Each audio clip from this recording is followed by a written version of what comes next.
On this episode, the legend stops by. The Ask Gary V Show. Hey everybody, this is Gary Vaynerchuk, and this is episode 242 of the Ask Gary V Show. I mean, I don't really even know what else to say. Legend in the room. You know what I really like, Tony, and I'll just get right into it? Thank God for your documentary, because people realized that you cursed, and that gave me the air cover.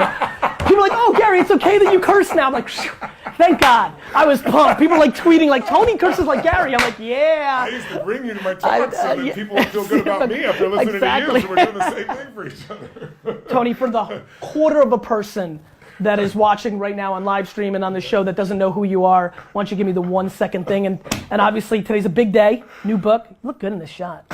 It's a good one.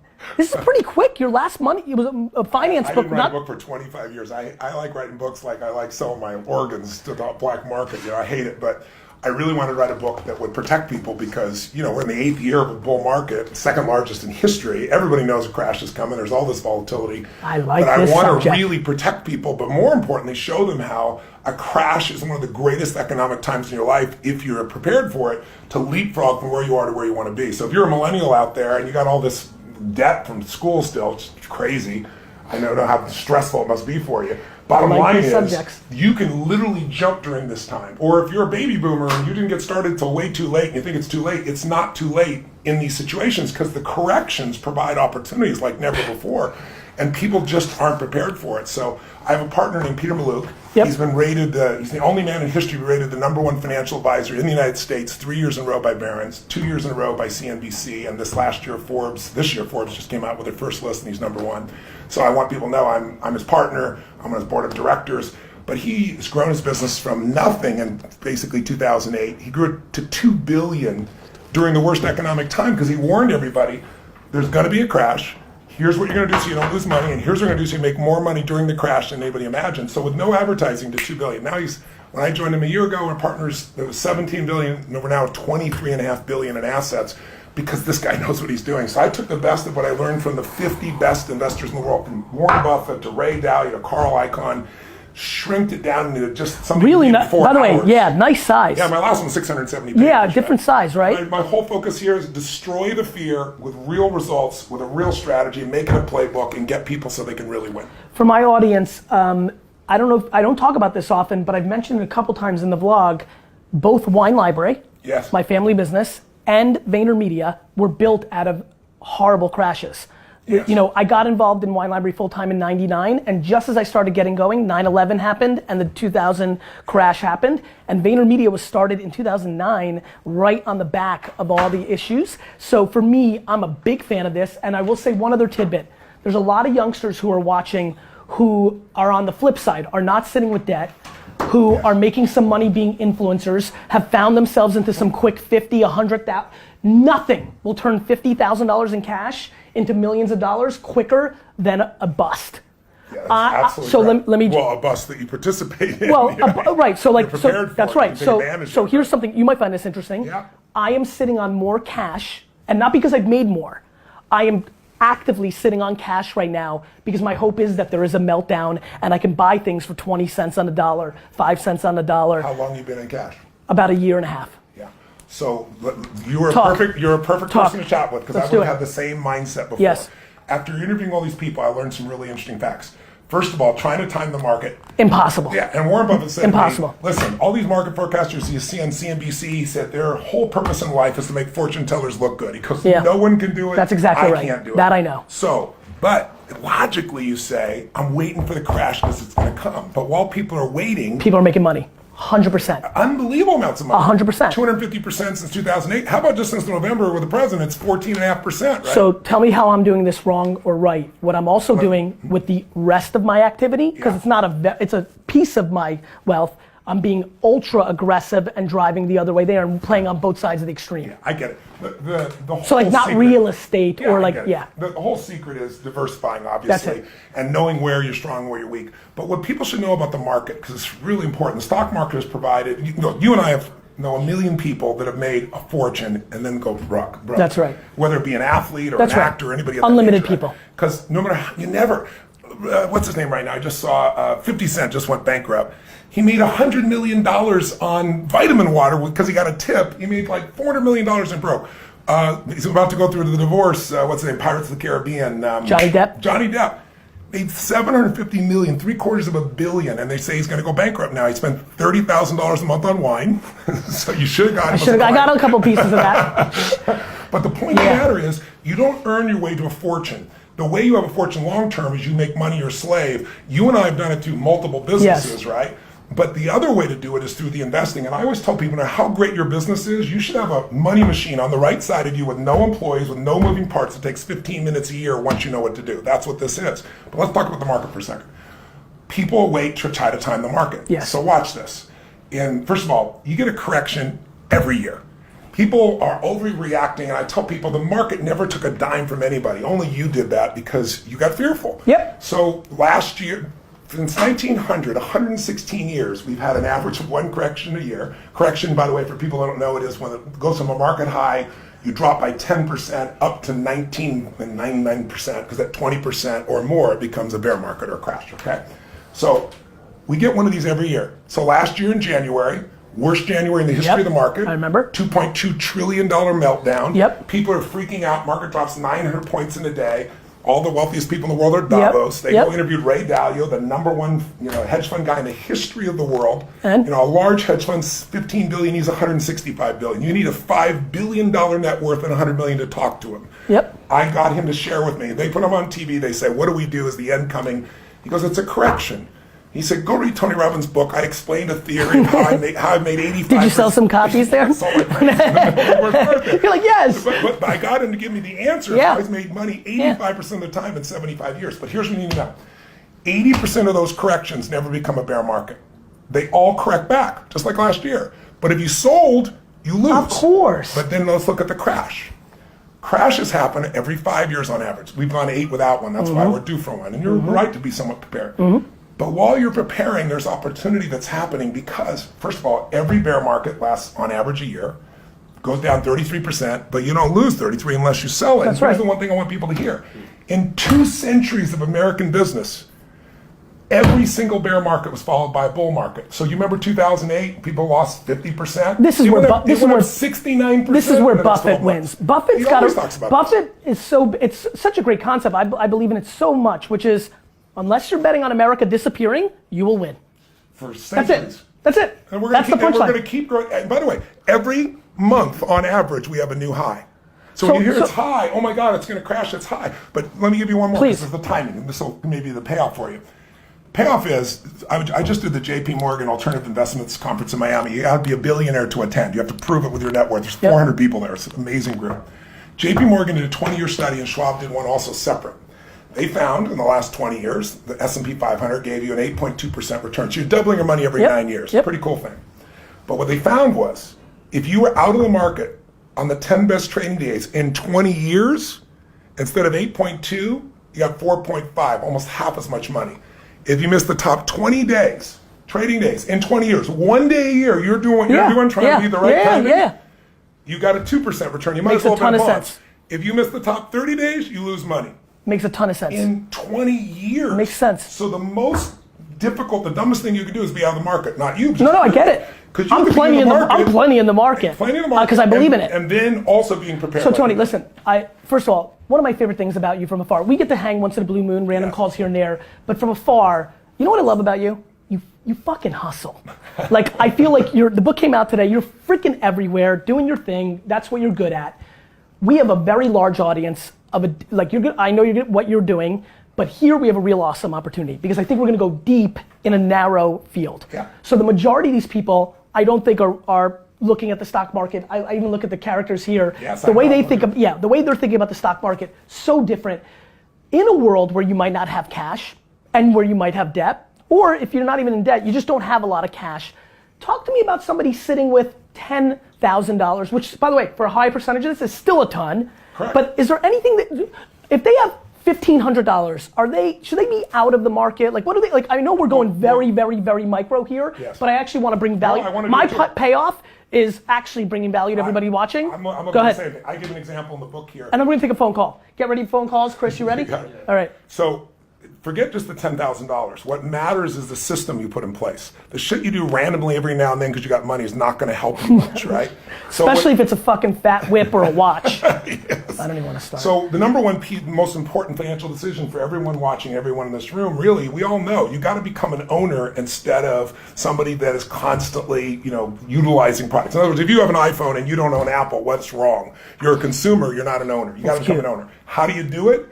Every person in this room has got, regardless of whether you think you have the money or not, to make the most important financial decision, which says to be an owner, I have to take a percentage of my income, and no matter what, off the top, automate it so I don't see it, put that in an investment account. Now, what's the number? You might say, I can't, Tony, I'm starting my business, I'm strapped. I tell all business owners the example of a gentleman, true story, Theodore Johnson, 1950s, works for UPS, guy never makes more than $14,000 in a year. He retires with $71 million. He gives away $35 million while he's still alive. So good. How is that possible? A friend of his did what we're teaching. Comes to him and says, I'm going to make you rich. He goes, I'm not rich. I make 14 grand a year, right?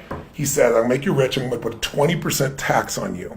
He goes, what are you talking about? I can't pay my bills as it is. He said, listen to me. Adjust. If the government gave you an additional 20% tax, you'd bitch, you'd yell, you'd scream, and you'd pay it because you have to and your brain adjusts. But that money goes in this investment account. The compounding of that account made him $70 million and he never made them $14 million. Andy, do you have Facebook stock? Yes. Because of all the chatter we always have in here? Yes. Like that's the punchline, right? Like we know, because we live in this world for the last 3 years, I've been yelling, and Andy will tell you, not yet, that just buy, we know Facebook's underpriced. Like that's narrow. But here's what you gotta be careful of. And this is something Ray Dalio taught me, one of the smartest men on the face of the earth. He said, Tony, I don't care what it is you know. You're going to invest in what you know because you have certainty. Of course. Right? Whatever you know is going to drop 50 to 70% sometime in your life. That's right. And he said if it's later in life, which is why diversity matters. That's why diversification matters. But let me give you the guys But watching. let's talk about that for a minute. Yes. And Ray's right. Like that's just non-debatable. That's totally data. non-debatable. Yes.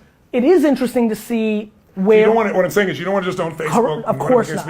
You've got to have across the board. Of course. Because you say, I want to have the best one. I want to have Facebook. There is an interesting debate that if you're actually knowledgeable about a sector, yes, and you're only putting $2,000 to $4,000 a year to work, that's an interesting debate. It's an interesting and by the way, Netflix and Amazon, when you're this young, you can also be more heavily oriented stocks. You can take more losses because you have more time. But think of it this way. Just go back to compounding as a simple example. Guy in here, I talk about the book, 19 years old, dad convinces him to save $300 a month, $4,000 a year. So it's within the range of anybody here you're talking about, right? Guy starts at 19, stops doing it at 28. He only puts in 35 grand. He puts it in the market.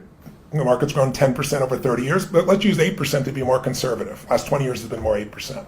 At 8%, that'll grow to $941,000 without another dime. He'll have $1 million off of $50,000. You're preaching. But on the other hand, his best friend waits till he's 29. He does the same thing, but he has to keep investing to 65. He puts in almost 180 grand. He doesn't get the $1 million. Yeah, the math is the math. You got to get in. All right, you got some? Go ahead. So, you're inspired now? I want to tell everybody, by the way. It's going to work. I want to tell you guys, you're going to remember way, this interview your whole life. Let's go. I want to tell you, by the way, for everybody watching, this book, my last book, I donated 100% of the profits, $5 million. I'm doing the same thing with this one. We fed 100 million people between my donation and the additional donations I made in 2015. 100 million people last year through my partnership Feeding America. We're going to be 100 million people. 100% of this goes to that. We're going to feed 1 billion people over the next 7 years, to give you an idea. It's pretty cool. It's pretty cool. And it's all coming from the book. While Chris is trying to figure out how to dial a phone, talk to me real quick about the Netflix documentary Impact. I try to trade culture and attention. Yes. I could taste it in the ecosystem. You've been a known brand for decades. What was the impact of that documentary? Huge. It's huge because it's taken, I decided to put it on Netflix because it immediately put me in 172 countries and they translated it for all those languages. Huge. So the level of distribution, global. and it's free. You're already there. People are already on Netflix and they got 5 stars and it took off like crazy. So the I went to the fight with Diaz versus, oh, there you go. There we go. I went to the UFC fight, and it's like we'll pick it all up. these young guys coming up to me that normally wouldn't know. That are like, this is Gary Vaynerchuk, and you're on the Ask Gary V show with Tony Robbins. What's your name, and are you excited? Holy shit. Yes, I'm so excited. I'm a huge fan of both of you guys. This is absolutely incredible. My name is Brandon Dendis, and I'm coming from Denver, Colorado. Love it, man. What's your question? So it's a little bit off topic. I mean, That's you guys okay. are talking about We adjust. More right now, but you're both of you are a huge advocate for gratitude, and that kind of, you know, delivers your energy and how you guys interact with, you know, everyone, especially you, Gary, on social media and stuff like that. So my question for you is, like, how do you become so grateful?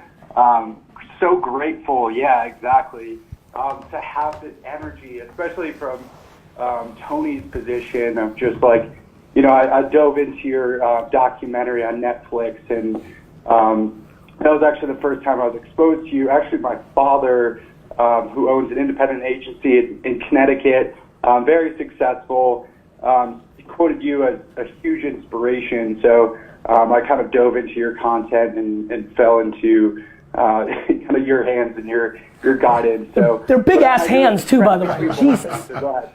Well, listen, thank you for the question, Tony. Your question is, how do you create the gratitude? I'm not quite clear. Yeah, how do you?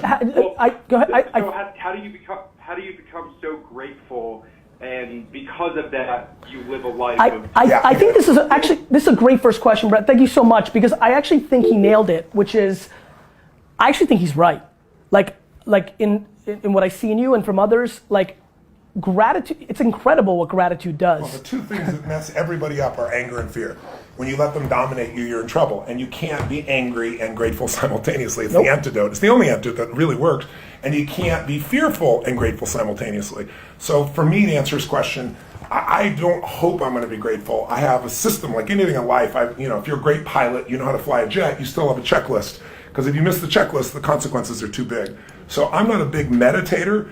My meditations have been active, it's been physical, it's been in nature, it's been ripping things open, it's being on stage. But I started a few years ago doing what I call priming. And what priming is most people think their thoughts are their thoughts, when really your thoughts have been primed by the environment. That's why you want to create the environments like you create and I create, because it makes you be your best. But specifically, there was a study where they took a group of actors, they had them go out to 200 people, and the only thing different, they walked up to each person, and the only different was they held a cup of coffee. They walk up to you as a stranger and go, would you hold this for a second? They look down so you can't say yes or no, and you'd end up taking it. They get their phone, they adjust it, they take it back and say thank you. That's the whole thing. Same facial expression for every person. Only difference, half got an iced coffee, the other got hot coffee. Now, 30 minutes go by. They send out an assistant, a research assistant with a clipboard, and they come up to these same individuals and say, if you give us 2 minutes of your time, we'll give you $20. Will you just read these 3 paragraphs and tell us what you think of this character? There's a couple questions. They read the 3 paragraphs and they say, what do you think of the main character in this little story? 81% that were given iced coffee say the person is cold and uncaring. 80%, a 1% variance of those who are hot coffee say the person is warm and connected and caring, with nothing else but coffee 30 minutes earlier, ice cold. I could tell you 50 of these. So what I do is I get up every morning and I make a radical change in my state, and I have a simple deal with myself. I prime for 10 minutes every day. Because if you don't have 10 minutes, you don't have a life. There's 100%. No excuse. So I come in, I do this radical breathing change, these 3 sets of 30 breaths where I bring the air in and explode it out my nose, because, I'm sure you know from Eastern philosophy, the breath is like the string on a kite. The mind is the kite. Yep. You can change the mind through breath. Yep. So I do this radical breathing, takes a minute.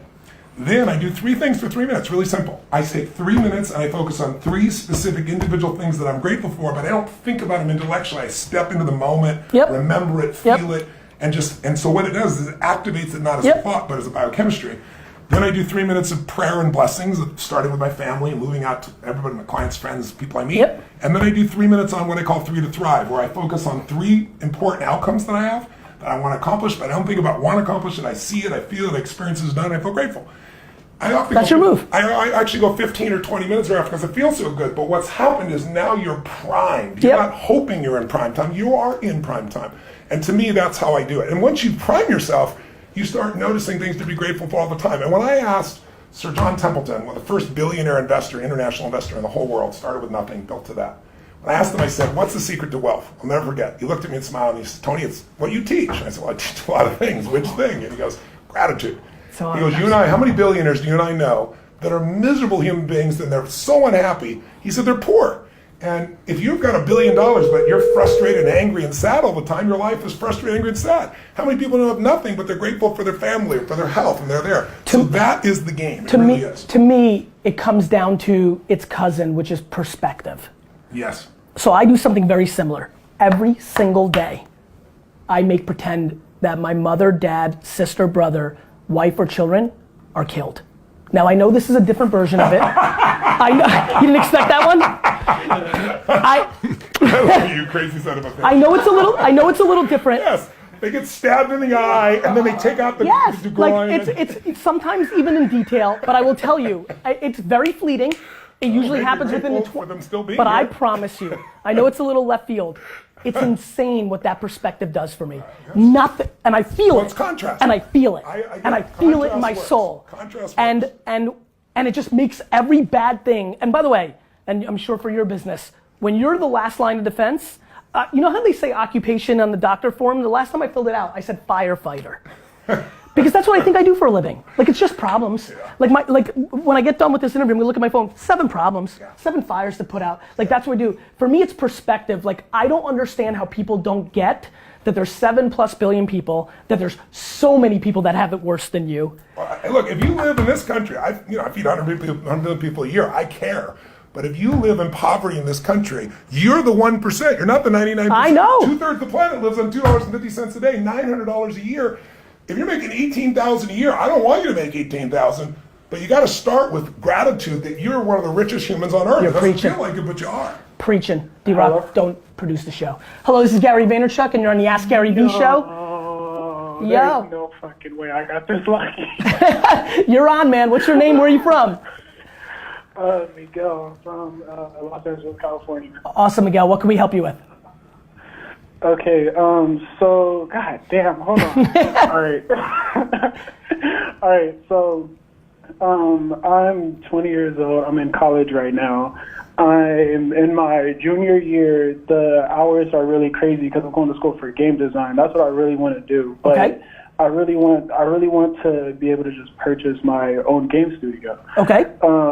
So I also I work part-time. I just started a marketing business just to try and bring more money in, but this is the first business thing I've ever done. And I'm trying to start my own gaming YouTube channel just to get my name more out there and learn basically how to get on my own following and become an influencer for video games myself. Okay. My question is, how do you know whether or not you're trying to basically take too much on? Right. Are you stretching yourself thin? Yeah. Yeah. Like, I want to know. I got it, Miguel. How do you know when you get to that point? I got it. Tony, this is such a classic question for a lot of entrepreneurs. You've done it, I've done it, we've lived our lives, right? Like, where does doing a lot of different things to see if there's upside in it, which all my great things have come from. Me too. Stop, and where does it start to you're taking on too much and now you're trying to do everything, which means you're doing nothing? Yeah. First of all, Thanks for calling, Miguel. thank you for the question. Most people who start a business very often will start 2 and 3, 4 more. And the reason they do it is because the first one isn't succeeding or they no longer They have lack the juice patience. for it. Exactly right. And so what happens to that person is they're never going to be successful in most cases, unless they get lucky. You can get lucky, you can bounce across something that's easier to do. But most people are always looking for that next level. What my view is it's great to test all these things, but you got to find what is your flagship. What is it that you're going to commit your soul to? Because if you don't do that, the inevitable challenges are going to come up, and you're going to then move on to something else that's more 100%. enjoyable. And so the other thing I look at is business is about constantly not only adding such massive value, doing more for others than anybody else, but it's also simultaneously about your own psychology. It's your ability to go through thresholds of control. It's like, I can remember when I didn't have $50,000 to keep the doors open on my company. I had 12 employees and 11 wanted to quit because they hated the person running the show. And $50,000 would be like 500 million to me today. And I figured out how to get through that threshold. And once I did, like all the problems related to that were handled. I know you've done this as well. And then I had a $5 million lawsuit that was totally unfair and unjust. And I finally had just the amount of time, energy, and money I had to bite the bullet and do it. And $5 million was more than I could ever imagine. Then I had a partner who took a company that was losing $1 million a day and turned it to 1.5 billion in positive EBITDA. I'm not mentioning names, Amway.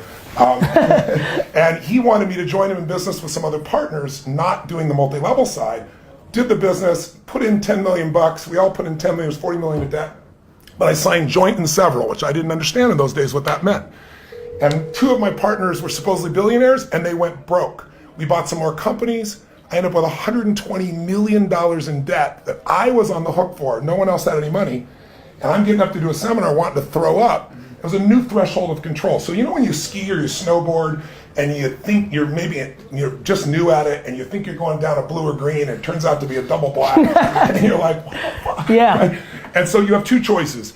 One is you start to go down and you freak out and you're going to die. You slam on the ground and try to hang on for dear life. Or the other is, baby, you focus on where you want to go and you find a way to curve. You find a way to cut.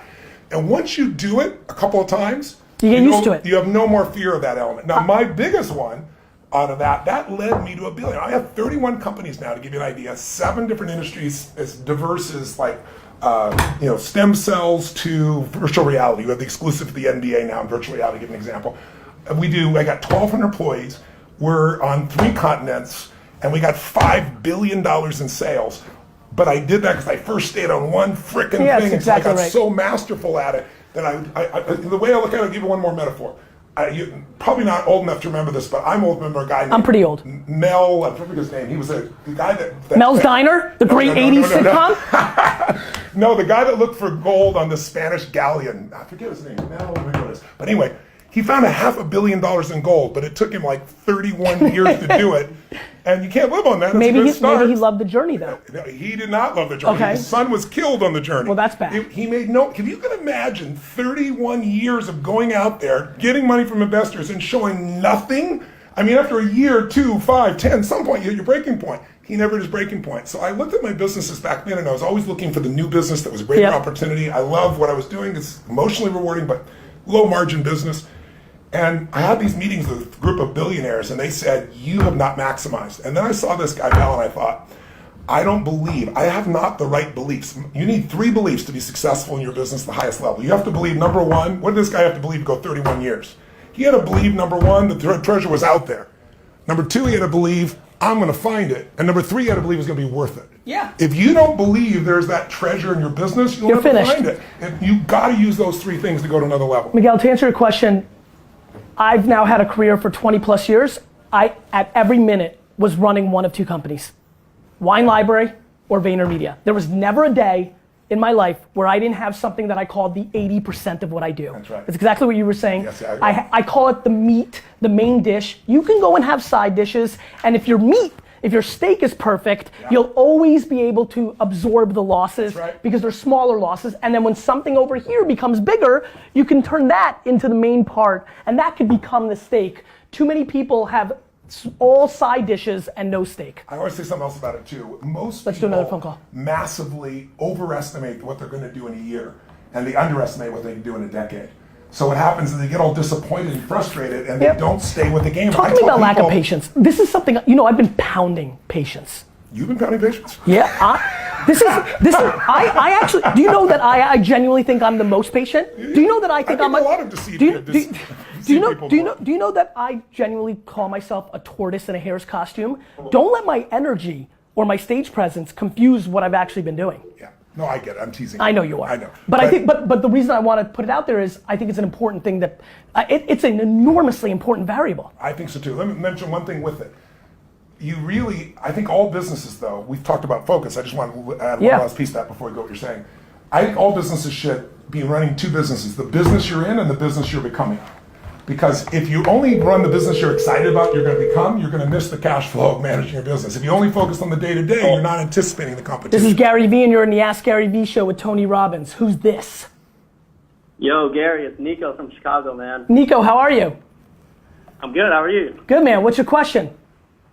All right, so just a couple sentences to give you, a cap of what I do. I'm building 2 things right now, which is small business, my creative studio, and my personal brand. Okay. So my creative studio does like photo, video content for small businesses, and my personal brand is just my creative content and me documenting my life through Instagram and YouTube. Okay. So I'm wondering, should I use my leverage and community for my personal brand and funnel that into my, my business, or should I keep them separate, or what do you think I should do? Well, look, obviously I know why you're asking this because I've lived this life, right? Now, the thing that's interesting about me, and I've talked about this, is a lot of my audience doesn't necessarily represent the clients of VaynerMedia. VaynerMedia does, going to do $125 million in revenue this year, and it's mainly Fortune 500 companies who are not necessarily watching my 25-minute vlog. Now, what I knew about being in the business you'll be in the future is that the technology would drag people down, and that the 53-year-old cliche executive would eventually watch YouTube and be on Instagram.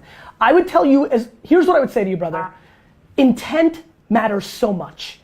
As long as the content you're putting out and the stuff you're doing creatively isn't just a gateway to get clients, just because of that, I think you'll be perfectly fine. It's gonna happen naturally anyway, first and foremost, because people are gonna become aware of you. I think, listen, I wrote a book called Jab, Jab, Jab, Right Hook. I think it's okay on your personal brand once in a while to say, hey, is anybody looking for small business clients? As long as that's 3, 6, 7% of your, and that's an arbitrary number. As long as your audience doesn't feel like that's your intent. Look, Tony and I get compared to a lot of people that we are opposite of. But it's our energy and the way we roll that people think we look that part. The intent matters. So I would tell you that, as long as you're asking instead of making, you win. Do you know how many people have landing pages where they get you in and you got some content and then all of a sudden you got to pay to keep going? That's making people pay. Putting out good stuff to the world and then maybe some of it coming your way. Jab, jab, jab, right hook was give, give, give, and then ask. Most people interpret it as give, give, give, and then take. That's a very big difference. Like that. Okay, so my personal brand is like the complete, like it's exactly what you're describing. It has nothing to do with my business. It will work. The shit that I enjoy. It will work. If you compare it to like Casey, dude, that kind of shit. Dude, do you know how many people have given me business because I'm a Jets fan? That's real. We connected on the Jets, but it became absolutely. Speak your truths, have pure intent, work hard, a lot of good things happen. And by the way, I heard your strategy's on point.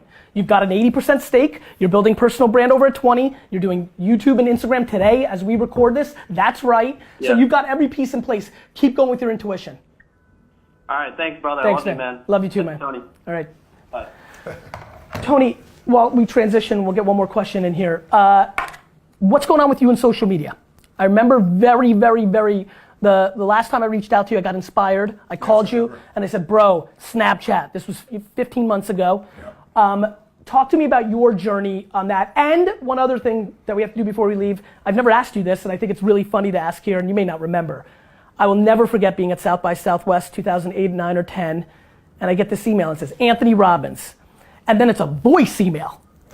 Yes. And I'm like, I don't know, click. It's like, Gary, Tony Robbins. And I'm like, holy shit. I don't know if you recall that. Yes, I do. But what I'm curious about is, do you recall why you wrote that email? I don't remember that in particular, but I use audio emails much more than regular emails because Context. you hear your voice, impact context, so you can't get that in normal email. Plus, if it's a couple lines, I'll type it, but if it's something has emotion to it, I want somebody to hear it so I can connect the piece there. So that's it. I love it. I love it. All right, let's go to this. And I'm not letting you off the hook. I want to know what's going on with you in social. Oh, I'll answer that question. Let's see this person. You got it, go. Hello. Hello, this is Gary Vaynerchuk and you're on the Ask Gary V show with Tony Robbins. Fucking A, it is Gary V. It is! Thank you, brother. Who's this? This is Doug, Austin, Texas. I love the man. My question for you is how can I possibly thank Gary V for pushing me through all these years? Started with 2007. I'm looking at my 101 wines right now, signed by you.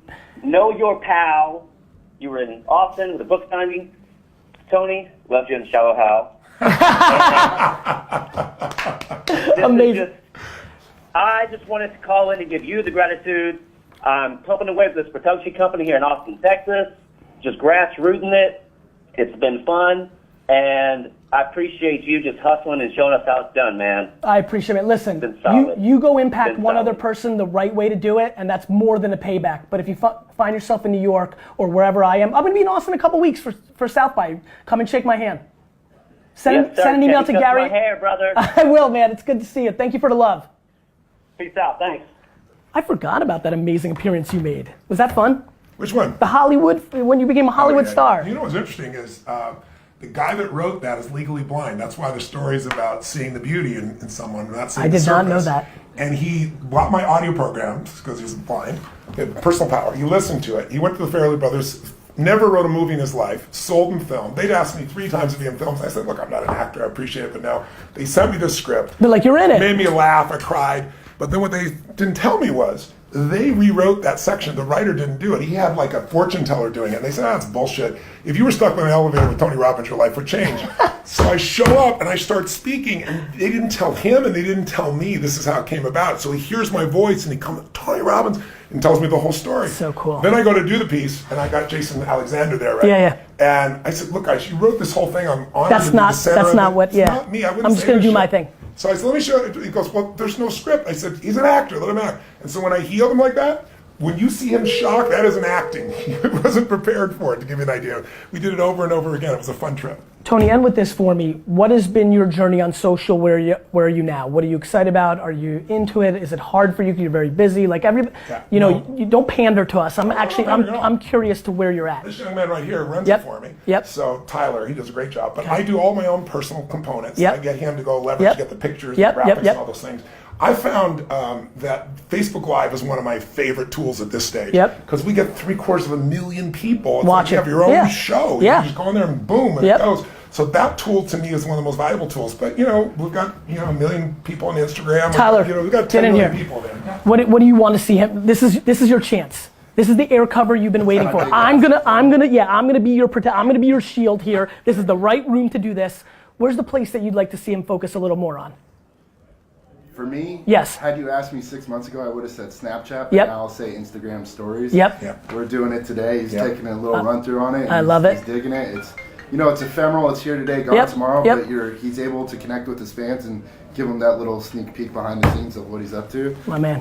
I'd love to see that. And I love that Instagram is more your personal life to a great extent. Each piece, if you're going Facebook's like mainstream media. And by the way, they ebb and flow. To his point, he's exactly right. 6 months ago would have been Snapchat, and tomorrow somebody might buy Vine, create one feature, and we all care. It's a moving market. Without a doubt. My man. Thank you, brother. It's great to see you. Listen, you got people watching. I want to plant one seed for you too. Both of us have achieved a lot. I'm sure many of you have achieved a lot too.